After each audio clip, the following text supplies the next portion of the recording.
केंद्रीय वित्त मंत्री निर्मला सीतारमण ने गुरुवार को संसद में मोदी सरकार के दूसरे कार्यकाल के वित्तीय वर्ष 2024 और 25 का अंतरिम बजट पेश किया। यह अंतरिम बजट है क्योंकि अप्रैल मई में आम चुनाव होने हैं। नई सरकार बनने के बाद पूर्ण बजट जुलाई में पेश होने की उम्मीद है। वित्त मंत्री सीतारमण के कार्यकाल का ये छठा बजट है। बजट में वित्त मंत्री ने कहा, हमने अंतरिम बजट की परंपरा को जारी रखा है। यही वजह है कि सरकार ने किसी तरह की घोषणाएं करने से परहेज किया। हालांकि अंतरिम बजट में 4 सेक्टर्स गरीब महिलाएं, युवा और अन्नदाता किसान पर फोकस रहा। वित्त मंत्री ने बजट में घोषणा करते हुए कहा कि देश भर में गांवों में 2 करोड़ और पीएम आवास तैयार किए जाएंगे। इसके अलावा मध्यम आय वर्ग वालों के लिए भी एक आवासीय योजना शुरू होगी। वित्त मंत्री ने आयुष्मान भारत योजना के दायरे को भी बढ़ाने का ऐलान किया है।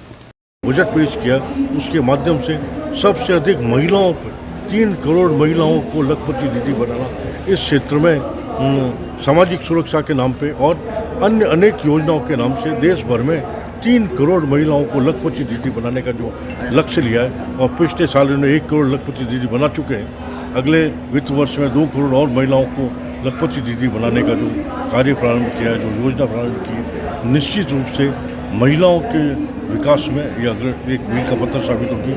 इसी तरह से इकोनॉमिक कॉरिडोर का निर्माण, इंफ्रास्ट्रक्चर में 2 करोड़ अफोर्डेबल हाउसिंग का निर्माण, नरेंद्र भाई मोदी की सरकार की एक विशेषता है, वो इंफ्रास्ट्रक्चर डेवलपमेंट पे जिस तरह से फोकस कर रही है, और इंफ्रास्ट्रक्चर में डेवलपमेंट होगा तो निश्चित रूप से अन्य व्यावसायिक गतिविधियाँ अपने आप बढ़ेगी। मैं इसके लिए भी प्रधानमंत्री जी का आभार व्यक्त करता हूँ। पिछले 10 वर्षों से लगातार हमारे देश के प्रधानमंत्री जी नरेंद्र भाई मोदी के नेतृत्व में जिस प्रकार के बजट पेश किए जा रहे हैं, उसका असर अब आम जन में दिखाई देने लगा है।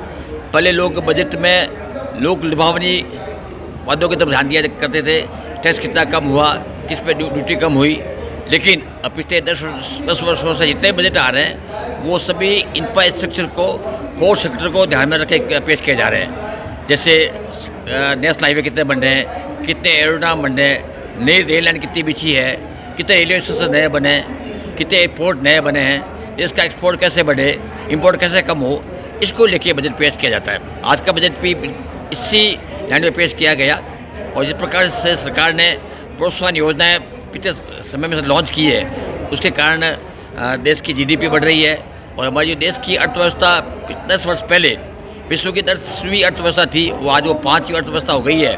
और जिस प्रकार से सरकार प्रयास कर रही है और लघु व मध्यम उद्यमी सहयोग कर रहे हैं, व्यापार जगत सहयोग कर रहा है, उद्योग जगत सहयोग कर रहा है, तो ये बहुत जल्दी ये देश की अर्थव्यवस्था विश्व की 30वीं अर्थव्यवस्था बनने जा रही है। इस बजट से भविष्य की भारत की विकास यात्रा का दृश्य परिलक्षित होता है।